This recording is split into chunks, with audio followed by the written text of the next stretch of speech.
По 6 години работа како професор по економски предмети во Средното општинско училиште Љупчо Сантов во Кочани, дипломираниот економист и магистер КД останува без работа.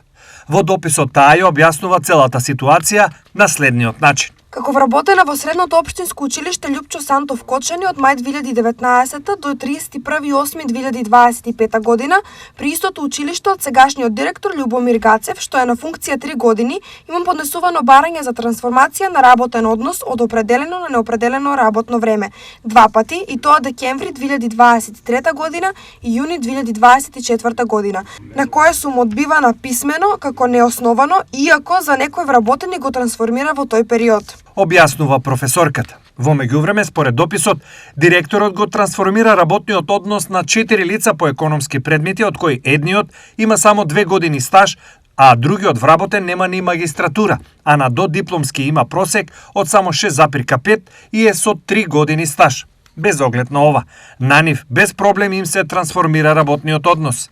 Сега по оглас во јуни, иако уредно присуствував на испитот по македонски јазик, кој да напоменаме задолжителен законски, едниот кандидат кој е заменет на работа не беше на испитот, што е спротивно на законот, а другиот кандидат нема ни магистратура, ниту има 2 години стаж, истите директорот ги зема за работа, а јас по 6 години останувам на улица или без работа, со поминато разни обуки, непреспиени ноки, иако ги исполнувам сите законски услови.